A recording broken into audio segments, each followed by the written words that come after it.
Welcome to the Skiffy and Fanty Show. Oh, Murderbot, Murderbot, murder, murder, murder, murder, Murderbot, bot. Is everyone? Oh, come on, Shaun. Wait, hold on. Is everyone? I've done that one since the first novella came out. Okay, right, but you've now done a thing where everyone now does the tagline as a musical number. You've made that happen this year. Oops, sorry. That's okay. That's all right. I'm Shaun.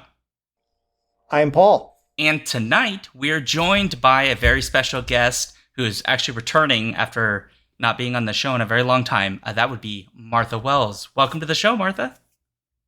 Hi, thank you for having me. So, Martha Wells is the best-selling, acclaimed author of SFF works, including the books of the Raksura series, the Orion series, the Murderbot Diaries series, and other novels, including 2023's Witch King, whose sequel, Queen Demon, comes out from Tor this October. Martha has also written media tie-in for Star Wars, Stargate Atlantis, Magic the Gathering, short fiction, YA novels, which we're going to talk about today, and nonfiction. Martha's won Nebula Awards, Hugo Awards, Locus Awards, and so many more, with her books being published in 30 languages. A lot of languages. So tonight, Martha is here to talk to us about primarily the Murderbot Diaries, which is the basis for the new Apple TV Plus series that is currently running at the time of this recording. 3 episodes are out. A 4th is forthcoming.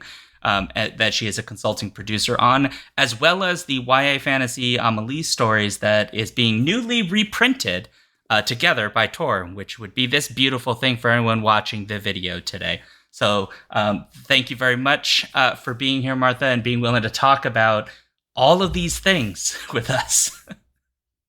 Well, thank you. It's great to talk to you guys again here. I believe the last time we talked to you, you had Murderbot had come out. No, it hadn't. It was Murderbot came out in 2017. And it was 2016 at Convergence that we talked. Yeah, that's the first time we did the podcast like outside. Yes, right over by the loading dock. Oh yeah. God. Yeah, well, you know, that's how you do it at conventions with a little recorder. Yeah, it was very exciting. Well, Paul, there's one last thing in the script before we get to discussion, which I will turn over to you. I didn't want to step on our reminiscing. Before we get into our discussion, a reminder to our listeners to please share your questions and comments with us at skiffyandfanty.com. So suggestions, or you can blast them right in the chat as we're talking. If you're not already, join us on Twitch for Shaun's Alphabet streams every Friday at 7 p.m. Central to be a part of our live streaming format and watch these things live. If you can, review and spread the word about our show. You can support us on Patreon, be part of our Twitch cinema polls, live watches, and other Patreon events on Discord. We are all over the place. Come join us. Absolutely. Back to you, Shaun. Okay, so the first question I wanted to talk to you about is like a big question about career, because at this moment you have released, I believe, 21 novels, several collections, several novellas, 5 of which are from the Murderbot Diaries, numerous short stories. You've written for, as Paul was mentioning earlier, major franchises, and obviously have had a very massive series and now having re-releases of some of your earlier work. And so I wanted to start with a kind of question about, like, thinking about your career thus far. What's kind of stands out for you about where you are now? I'm pretty well off now. That's kind of what stands out for me about it. It's just been a long road to get here, and it's been really up and down. So yeah, it's been, there was one big long time where I thought I was going to have to, basically give up any hope of getting published again. So it's really wild to me to be at this point here with an actual TV show happening. You started, if I'm correct, 1993? 1993, my first book came out. So that puts it at... That's a long career.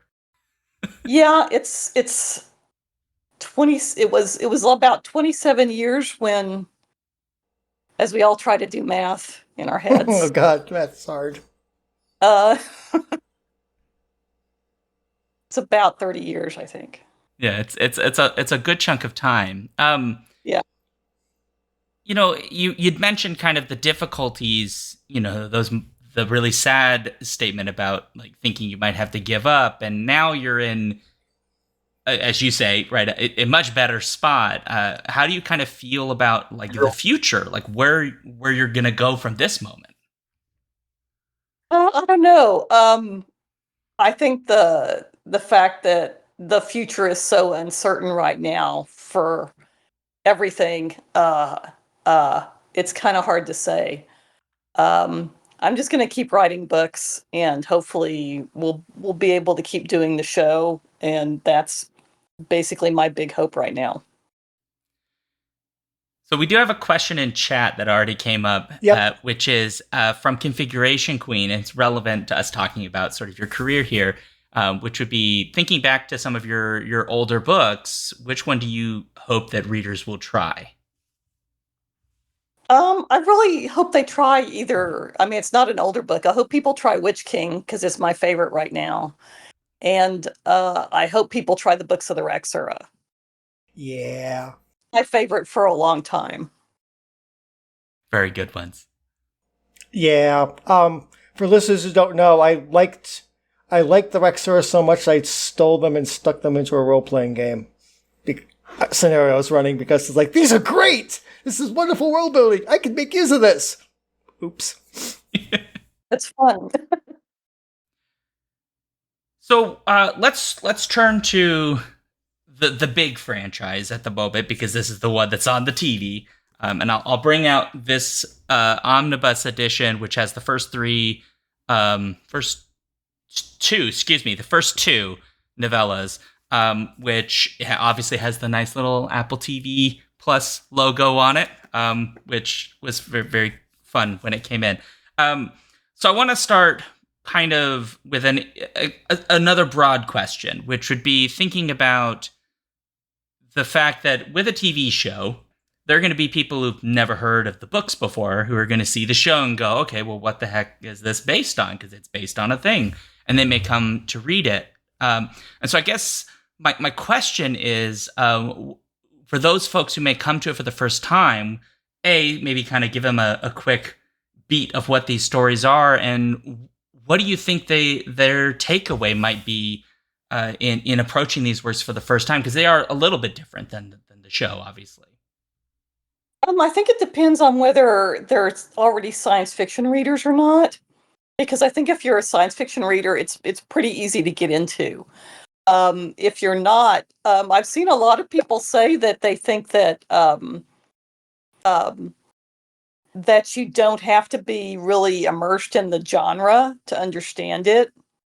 And I think that's one thing people that aren't genre readers are kind of hesitant about. They think they're going to have to know all this stuff to get into a story, as opposed to no, the stories usually tell you all the stuff you need to know to get into them. There's no prior knowledge. And I think most people are familiar with the idea of, uh, sentient robots and that kind of thing. So I think it'll be pretty easy for people to get into, especially if they've watched the show. So I think that the books will be pretty easy to get into. Some people are saying in chat they recommend it even for non-SF readers. SF readers, which yeah. I actually kind of agree with. I think they're good gateway books. I think it's because even though your main character, your POV character, is literally a sentient, robotic, semi-organic being, you can get a lot about their character and about what makes them tick just by being in their mind. Oh yeah, and it was funny when All Systems Red first came out, it got labeled a lot as robot horror because of the cover and scary robot, faceless, that kind of thing. But that was intentional on Tor's part, the art director's part, is that, that's the face Murderbot shows to the world, and then as soon as you read the first paragraph, you can't ever see it that way again. And that's interesting because I want to talk about the show for a moment. So, well, I've watched the first 2 episodes. I haven't got to watch episode 3 yet. And the tone that hits me, especially like with the theme music, is straight up science fiction comedy. Is that intentional? I mean, yes, there's humor in the Murderbot novellas, but it feels like this show is pitched as we're going to go for the comedy right out of the gate. I think I don't think they pitched it as comedy in the beginning, but I think I'm really funny. And I think the books there's an undercurrent of really bitter humor and sarcasm that runs through the books. And it's hard to put that in the show, well, I think, without it being labeled as comedy. Yeah, I would agree. Yeah. There are aspects of Murderbot that are deeply funny. The character. This is part of one of the things I wanted to ask you about, was sort of like writing Murderbot's sort of internal self. Especially as we go through multiple novellas, you kind of develop that over time and have Murderbot sort of think about who they are, what makes them tick, what makes them different from other people, but also start to sort of realize their personhood to a greater degree. And one aspect of that is, like, Murderbot has very specific, very funny quirks. Like the cereals, being obsessed with the cereals and literally sharing, like in the second novella, with art, for example. Yeah. Yeah, it's just kind of it's when it's in terrible situations, it's basically finding everything just bitterly hilarious. The whole time. And it does I think gradually expand its awareness, because its world has been so narrow, and I was trying to get that across in All Systems Red, and as the novellas go along, it starts to really expand that a little bit. And one person pointed out that in, I think it's Rogue Protocol, you start to see it critique the shows it's watching a little bit more, and sort of barely start to visualize the idea, well, if I was in that show, this is how it would have gone, and start to kind of like really think of itself as, a person that would be in this situation. And to the point where we get to system collapse of actually using media to solve the problem. Basically, I don't want to spoil it for people who haven't read it, but yeah. So it very definitely changes over the course of the books. Were there particular difficulties in sort of, because Murderbot, I think it'd be fair to say, even from the first book, has lots of qualities we'd recognize as ones humans have, but also is very distinctly different from humans in some ways.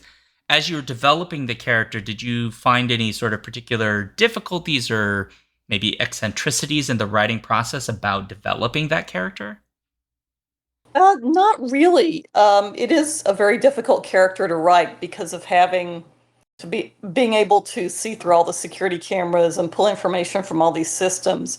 It makes, like, basically a fight scene so much more complicated to write. Mhm. And I think the thing that illustrates it the best is in Fugitive Telemetry. And I had problems when I was writing it because I realized it's basically a murder mystery. And at first I was trying to have Murderbot solve the mystery like a human would, going to talk to people and that kind of thing. And then I realized that's not what it would do. It would solve the mystery like a machine intelligence would with a database. It's like, let's just eliminate, however many thousands of suspects we have by figuring out that they weren't in a place where, they could commit the murder, and that's because databases, that's kind of their first step for solving problems. That reminds me of the thing. I don't know what they call those when you're a kid in school and they give you like the list of different attributes of a people or whatever. Like so and so was here but likes blue or whatever, and you have to put them on like a chart to figure out where people fit. That's I don't know what that's called, but you're reminding me of that. You mean like the five houses problem? I remember from Omni magazine, like this isn't this and this isn't this, and you have to sort it out. Murderbot would be perfect at that puzzle. Yeah. We didn't have that when I was a kid. We were just like had rocks and sticks to get together. We didn't have these advanced learning methods. I don't know if I'd call them advanced. I think I don't know what you would call them. They stopped doing it, I think, by the time I hit middle school. So I don't know if they were just high on the idea of logic or I don't know. It was fun though. It was a educational phase, Shaun. I caught the beginning of it and you caught the end of it, I think. Well, we have a question from chat. What are the chances, this is from Mighty Mur Lafferty, what are the chances of spin-off shows like Sanctuary Moon? I actually don't think that's too high a chance because of the way they're doing it. I think it's more like a chance to get guest actors in to do something really that they haven't ever done before that's a bit over the top. I don't think that would work as a whole show. It's kind of like trying to do a Star Trek parody as an actual series, where pretty soon you end up just doing, you're just doing the shit. The Orville or something. Right. Right. The Orville's exactly like that. It starts off as Star Trek parody, but it turns straight. Why am I watching this? Why can't I just go watch Star Trek? Yeah, I get what you mean. Yeah. So, well, that is an interesting thing. I don't think I've seen you be asked this, but it probably has, but I'm curious now since we're talking about them. Where did the idea for these serials kind of come from? I mean, there's some obvious analogs, but sort of inserting them into the story. Where did you kind of develop that idea? Well, having Murderbot, want to watch basically entertainment instead of killing people was pretty much the base idea for the story. Excuse me. And working with that, it just felt natural that it would start referring to actual episodes and everything. And then watching different stuff. And I was really glad in the series they got some of that in at the beginning. Mm-hmm. I think Strife in the Galaxy is one they made up. I don't think they mentioned, Med Center Argala is in there, which I love that one. And a couple others I think were actually from me, but yeah, I think they made up Strife in the Galaxy. But it feels very natural that if you have that much of a relationship with entertainment stuff, you're going to refer to it and talk about it. And I think that's kind of one thing we kind of miss a lot in fantasy and science fiction. I remember just watching The Lord of the Rings and being startled. They show a scene in Rivendell where Aragorn's reading a book. And I think when one of the first scenes of Frodo, he's sitting there reading. And it's like, oh yeah, these people have books. And so few fantasies show people doing that. Books are only like magical things. You don't see people sitting around reading novels, even though throughout most historical periods, people did read. People did have novels. So yeah, so it's, and in science fiction stuff, you might see like a news clip or something, but you so very rarely see any kind of entertainment. And when you really think about our lives, it's such an important part of our lives. The books we read, the shows we watch, and it's just odd that we don't see that very much in science fiction and fantasy. There's another element to that too, I think, which is Murderbot is very obviously a fan as well. I think rereading the first 3 novellas, the number of times it's mentioned that Murderbot has like rewatched things or started over from the beginning or gone back, or that isn't something one does that isn't in some way feeling connected to the work, right? That's a fan's activity. That's fanish activity. Yeah, definitely. And that's one reason why I really hope we get a second season, is we can continue that story from Sanctuary Moon. That's going to be ongoing through this first season. Do you mean specifically the captain who was it? No, I think that's World Hoppers maybe, but the captain, I think in the first episode, who gets like accused on this ship of possibly having a relationship with the bot. Yeah, John Cho, and that I remember just when I got to that point in the scripts, just kind of rolling over laughing, because it was so it goes in such unexpected directions, let's put it that way. And so I'd really like to be able to see them. I know there's more of that story, and I really hope that they can continue it. It's pretty fun. I'm really enjoying the show. I really liked how much they caught one of the things I found so interesting about the character of the books, where Alexander Skarsgård really captures that discomfortness of sort of not knowing where to look, and that is very plainly presented on the character's face. And it's very similar throughout the books, right? There's so many aspects of human interaction that Murderbot really struggles with, which I found really interesting. And I think some folks are using language like neurospicy, and I've seen people talk about Murderbot as sort of a neuroatypical character. And I don't know if that was your intention in writing the character, but it seems to have struck a chord. Yeah, well, it wasn't my intention. It's just that's just how my mind works. Which is, I've realized over time, and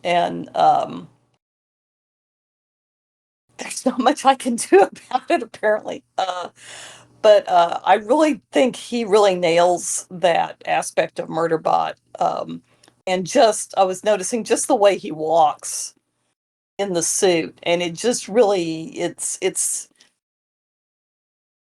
not, you can tell it's not a normal human in there. Yeah. The physical acting is just incredible. I think it's key, right, to the story. You have to get this character, the feeling. It has to feel like Murderbot. Their discomfort. Their utter discomfort being around these humans. Like, don't make eye contact, don't make eye contact. And it just gets better, I thought. And especially, I loved all the casting, but especially, I think that if they didn't get Murderbot right, it wouldn't have worked. And if they didn't get Dr. Mensa right, it wouldn't have worked. And she, Noma Dumezweni, is just perfect. I agree. Yeah, I thought her character, I just thought was honestly adorable. I just really immediately loved her from the second she appears. The actress has done, I think, a really good job with that character. Well, yeah, and I was kind of realizing just from her performance that the core of the story doesn't work unless you can tell, unless as a reader you're a little bit in love with Mensa, and she's really nailing that part, because I think you just fall in love with her immediately. Yeah, I agree. Yeah, that's a huge part of All Systems Red. Yeah. Yeah, you're supposed to care about these poor scientists way out of their depth on a planet they're not prepared for, and only Murderbot keeping them from utter devastation. Yeah, if you don't care about them, you don't care about the story. So yeah. So I think the show conveys that from the book quite nicely. It is interesting I've said this a couple of times in my conversation. I taught the All Systems Red, which I said off podcast, and so for folks to know, and I'm teaching it again in my semester that starts very, very soon here over the summer. So it'll be actually the third time teaching it in a row. So it'd be interesting to see what this third batch thinks. But one of the things that my students really caught on to was that All Systems Red, and I think this holds true for almost all of the novellas is like a deceptively simple story, right? Plot wise, its plot is not an overly complex plot, not as an insult. It's just that the complexity of the story is in the characters and reading them. And in some ways, it made me really curious in thinking about these books, because science fiction is known for often being very plot driven. And I would say All Systems Red at its core technically is a plot driven story.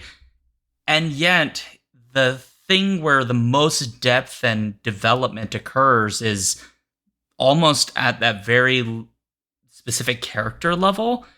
And I was kind of curious how your view and kind of looking. You've done all of these now, and you can look back on them and thinking about how character seems to have come sort of very much forward in these works, and if that kind of aligns with how you thought about them as you were working on them.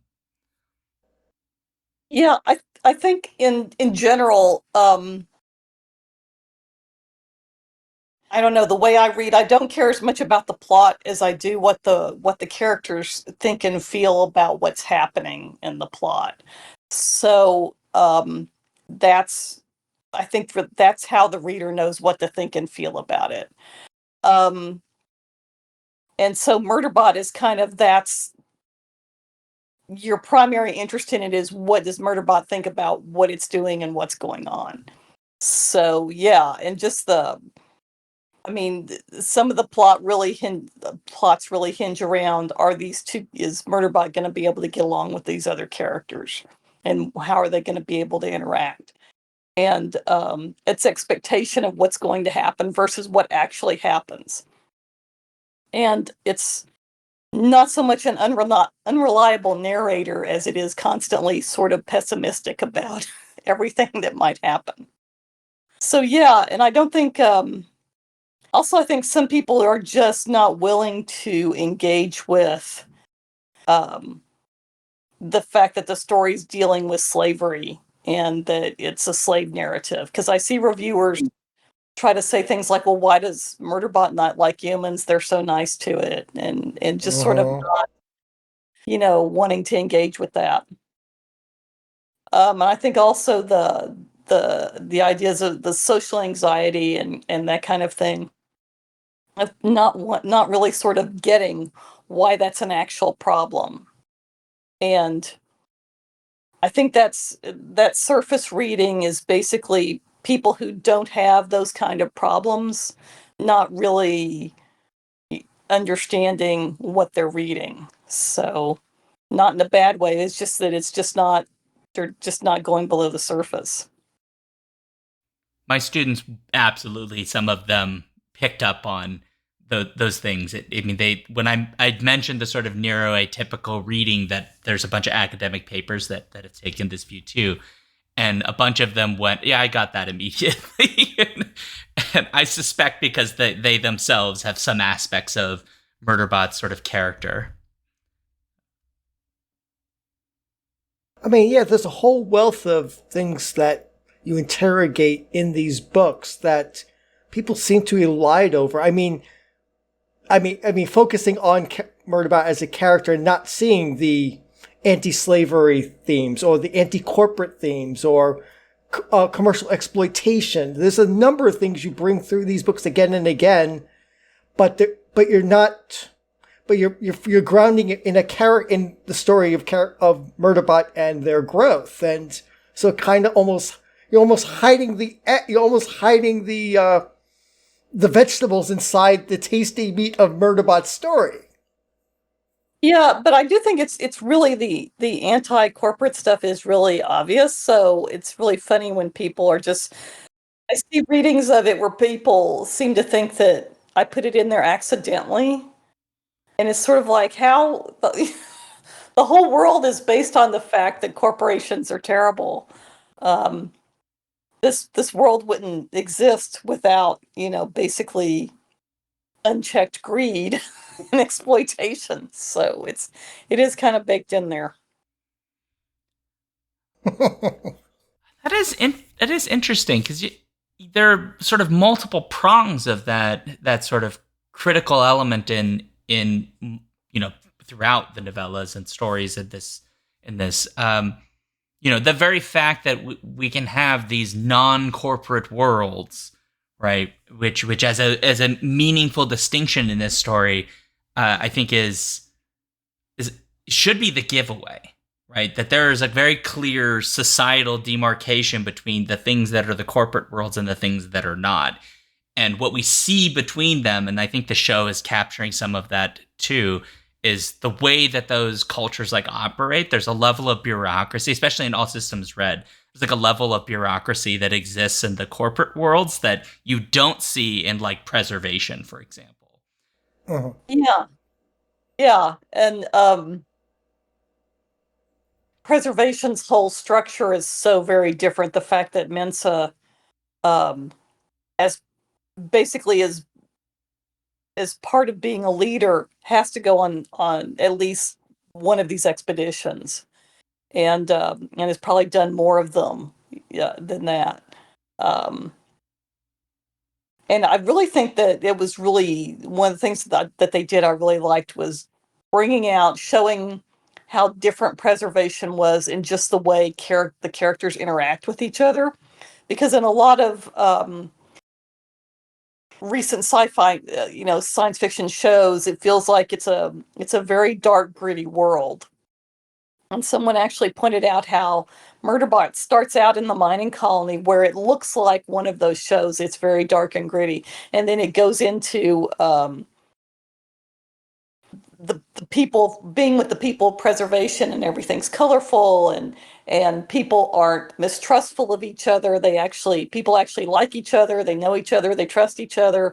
They're physically affectionate with each other.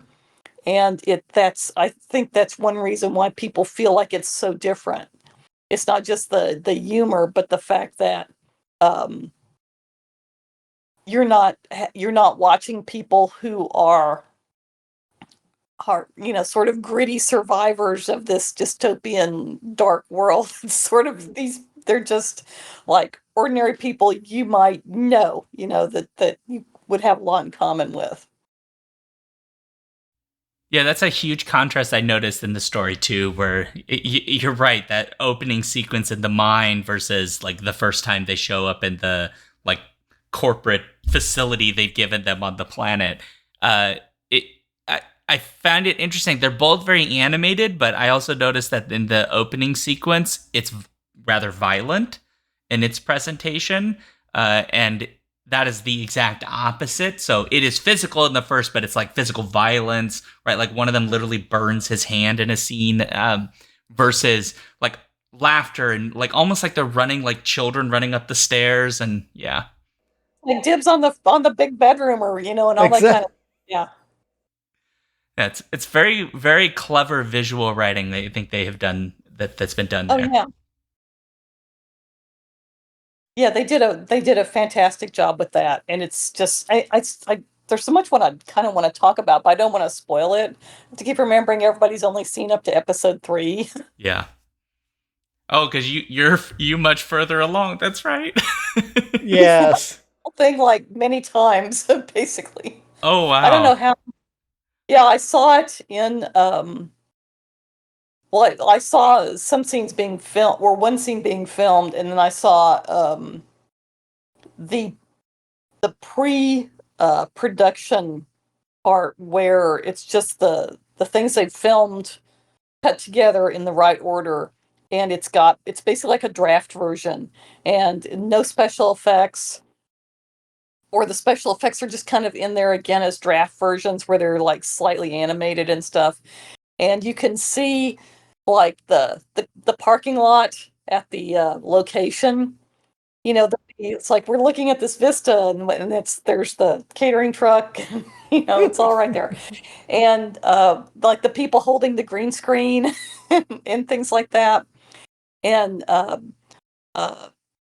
it's got a draft version of the music and everything, and it had they were still working on the voiceover. So sometimes the voiceover was Alexander Skarsgård, and sometimes it was one of the editors, and sometimes it was Paul Weitz, and as they were working on that. And So I've seen that version like probably 20 times because we were watching it over and over.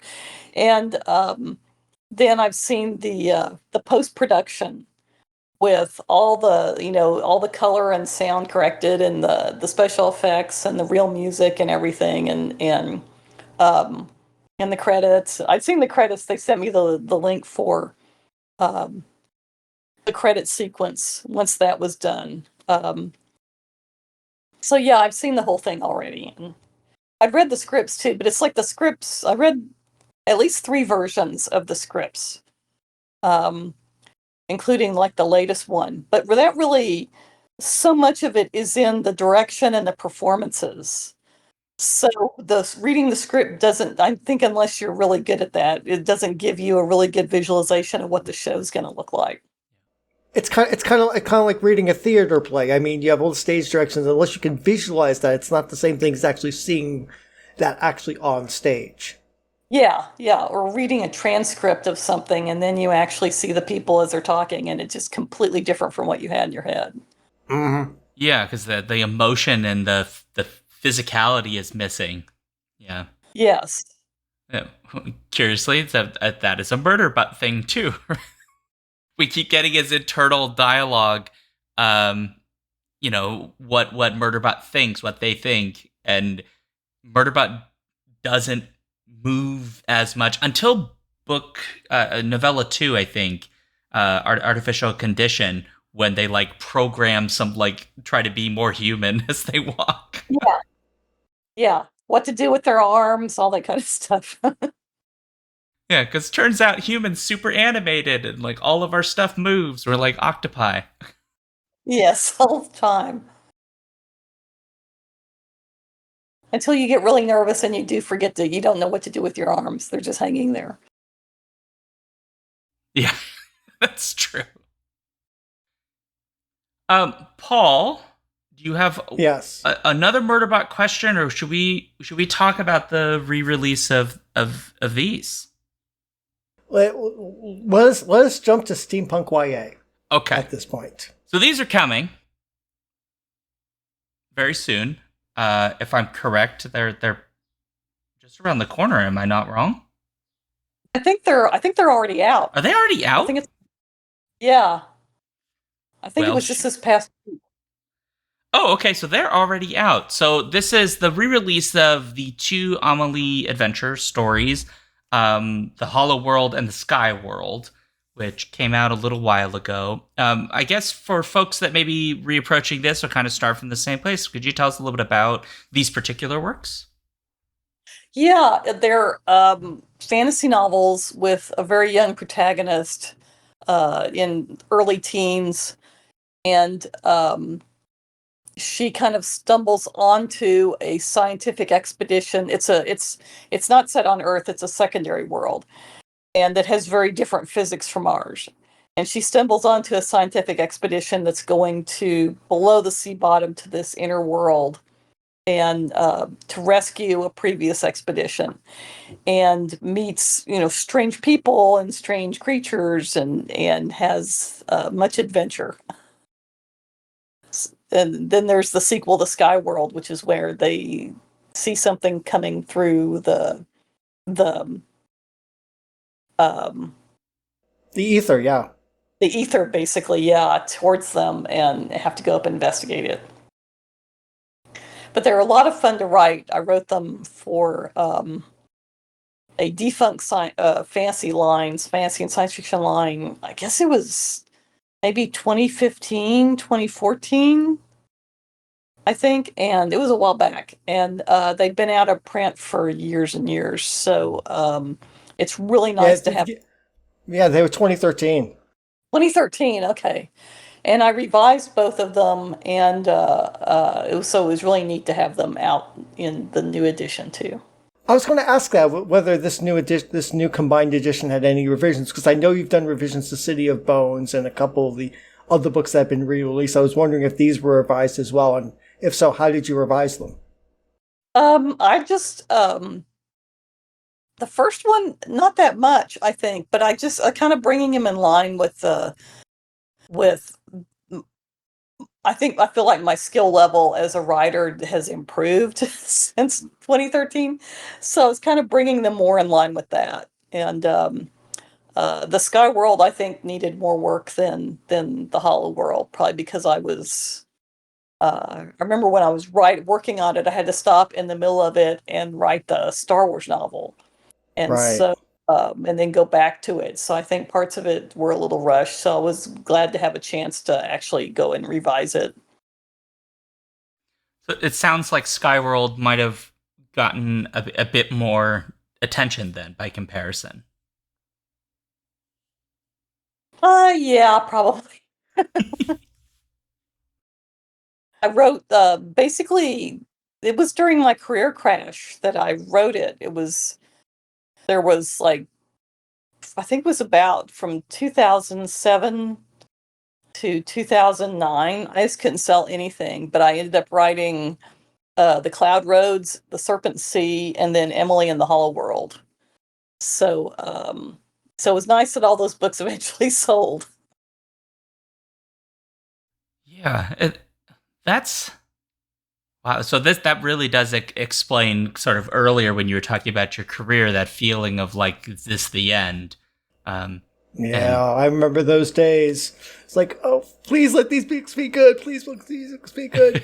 Please, please, people buy Arthur's books. I want more Arthur's books, because I had started reading her work with Death and the Necromancer because it had been up for a Nebula, and I was in that phase, like, if it's on the Nebula list, I must read it. Like, I don't know this author. I'll read this book. Okay? There was a prequel. There was Element of Fire. I'll read that too. And then City of Bones. And then just kept going forward with you ever since. So I can't say I was there with you in 1993, but, you know, I had to go looking for a used copy of Element of Fire because it was out of print by the time I got around to it. If you could. So why ahead, and steampunk together for the Emilie books? It's an unusual combination. You don't see. I can't really think of one other author that's even tried something like that, and that would be Ian McDonald's Everness series. It's the only other one I can think of that kind of tries to hit that combination. Well, I didn't really think of it at the time as steampunk. I kind of really liked that sort of pseudoscience adventure, like almost like an earlier version of Johnny Quest, and some of the earlier Disney movies would get that. And that's the thing I really liked, is kind of going to explore some strange place, and you're, you know, with your sort of scientific Found family. yeah, and your whole family. So that's what I was really trying to go for, that feel. And I don't really, it doesn't have a lot of the characteristics, like nobody's wears goggles kind of things. So, which was really big at the time.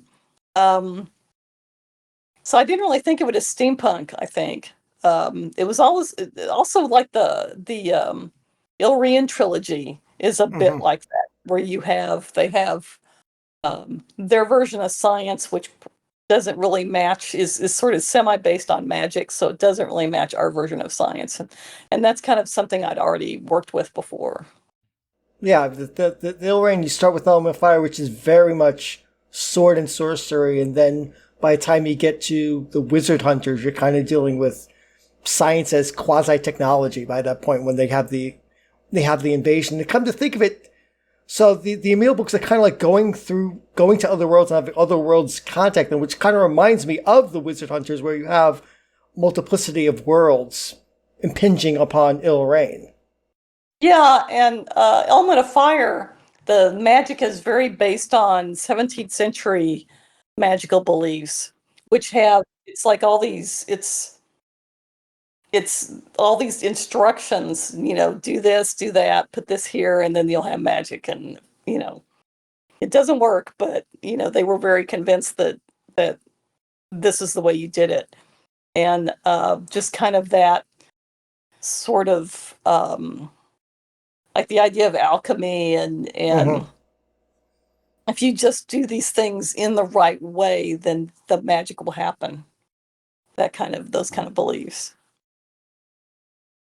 It does help if you have a half-fae quasi-protagonist like Kate Carrion around, though, because she can do magic for sure. Yeah. Yeah, the fairy stuff was really fun to write, too. I think it's Catherine Briggs. It's like a guide to fairyland where it's based, or encyclopedia of fairy, where it's all the different types of fae and what from the different legends and everything, and that was a resource I drew a lot from. It feels like, I didn't mean to turn this to an ill rain podcast. Sorry, Shaun, but it feels like there's like a diminishment of fairy from Element of Fire all the way through Death of the Necromancer. There's not a lot that kind of like getting further and further away, and you don't see them all at the Wizard Hunt. It's almost like a diminishment of fairy from the world of Ilrain across those books. Yeah, because the fairies were pretty, did try to kill them all. So yeah, well, yeah, fair. So yeah. So in their terms, it's like sort of like us trying to eradicate polio or measles or something. It's like these things got to go.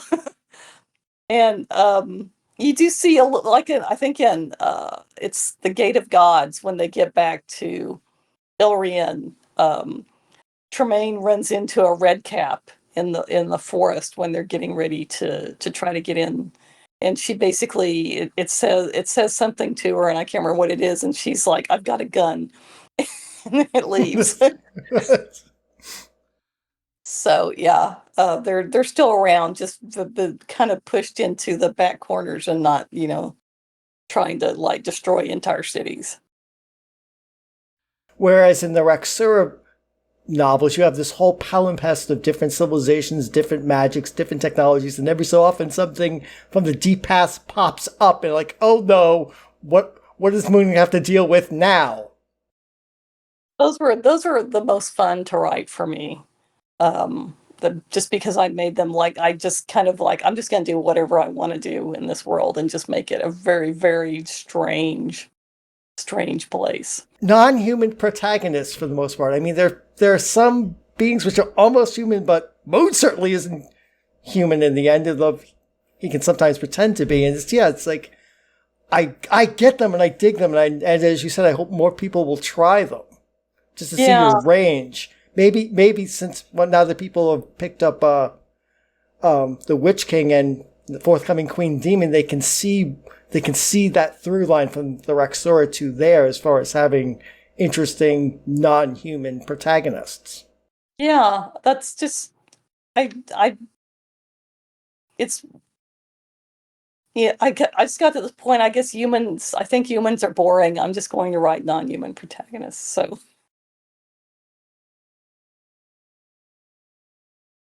sorry, Shaun, I cried you a bit. No, you're okay. There's a question in chat about casting.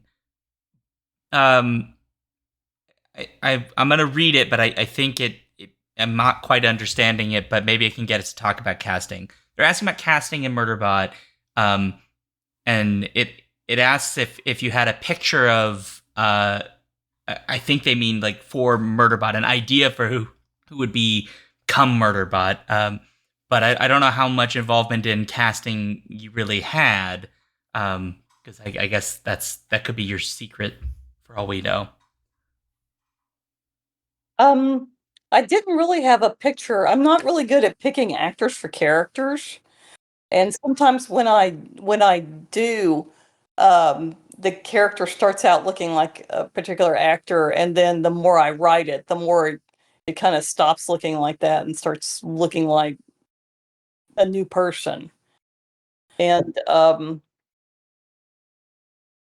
so yeah, the involvement in casting, I saw a lot of what they were doing, but that's not, casting is a whole profession in itself that I don't know how to do. So I was not very involved in there, except kind of talking about what the performance would be like and things like that. So you did have input on kind of how you thought Murderbot should be presented in screen. Yeah. That question, by the way, is from someone by the name of, and I apologize if I get your handle incorrect, but Jekka Jade. And hopefully I understood your question, and you got the answer you were looking for. Well, we're getting pretty close to our time here, and Alas. so one of the questions that came from Stephen Geigen Miller, which is basically a lead-in right to our final two quick questions. We've got Queen Demon coming up in October, and then the big question would be, what are you working on past that point, if you're allowed to tell us? I finished another novella and turned it in, and I don't think they've announced it yet. So that'll be announced soon. The next thing I'm going to work on is a third Witch King book, which will goody. it'll be called Hierarch. So I need to start that. I'm still a little bit behind, but I was in Europe for 2 weeks, which was fabulous. And so I'm still kind of recovering from, I did had a family event and then did a convention. So in Croatia, in the Netherlands, and then Croatia. So I'm kind of recovering from that and getting ready to start this book. Exciting. A question just popped up since you'd mentioned you were working on another novella. Are you particularly drawn to the novella length, or do you have any particular love of that, or is that just a natural occurrence? It's kind of natural. It's like sometimes I think that I'm at a point now where I don't have to worry so much about length. The publisher is willing to take a novella or a novel, so I just worry about what story I'm going to tell. And some stories are it's just not that long. I think I almost start wondering, for a fantasy novel, I think my natural word length is more like 120,000 words, somewhere in there. And for science fiction, it really seems to be shorter. It seems to be more 50 to 60,000 words. So, which is not technically a novella, but since the Murderbot, I'm not gonna, if a Murderbot is nominated for more awards, I'm not gonna accept the nominations for it, unless it's something I haven't got before. Then I'll accept it. But so I don't have to really worry about those technical word counts, and they're just basically in there because, like, it's not fair for a full length 120,000 word novel to compete with a 30,000 word piece of short fiction on the same basis. You just can't compare them. So very different. A question came from Space Valkyries, by the way. Thanks for the question. Okay, last question, because you have a life. And that's where can folks find you if they'd like to find you in your work? I'm on Blue Sky under marthawells.com, and I'm on Instagram as Martha Wells Writer. I'm on God, what's it called? Dreamwith as Martha Wells. And those are the only places I am now. There's a bunch of people on Facebook that pretend to be yes, fantasy and science fiction writers, and to try to get money out of people for whatever, but I am not on Facebook. Well, perfect. Well, Martha, thank you very much for taking time out of your life to come talk to us. And I know both Paul and I have the same sentiment, but huge congratulations to all of the success that you're having. It is really great to see. I'm so delighted. I've said this half a dozen times to you now, Martha. I'm so delighted people finally discovered your work and are appreciating it. Well, thank you so much. And Paul, especially, I really appreciate your support all this time, basically. So thank you so much. And thank you for having me on the podcast. you're more than welcome to come back. I don't know why it took so long. I don't know what's going on with us. We're idiots. Reality. Reality is hard. All right, folks. So this is the slow decline of the show now. No, just kidding. This is the end of the show. For folks who'd like to let us know what you thought about this episode, or you have any questions or thoughts or what have you, skiffyandfanty@gmail.com. You can also get to the Discord on Patreon. You can talk to us about the show, any show, or about anything, really, about books, whatever you like.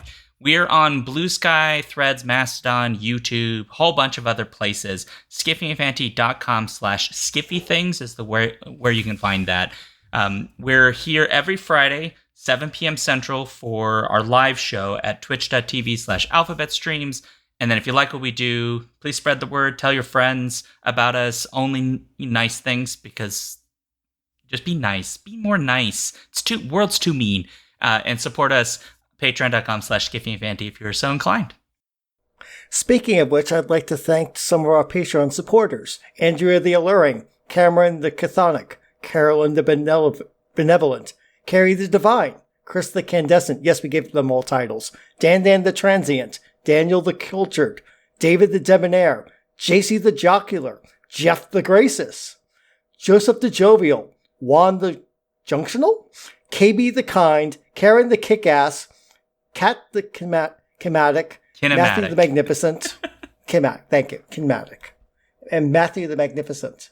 And also Paul the Pious, Phoebe the Eloquent, Robin the Bold, Ryan the Resilient, Sarah A. the Sensational, Sarah E. the Sublime, and Sarah O. the Rapturous, Scott the Gentleman, Stephen the Strange, Tari the Thorough, Tanya the Triumphant, Trish the Imperturbable, and Victor the Valiant. So thank you all, supporters. Really, really appreciate it.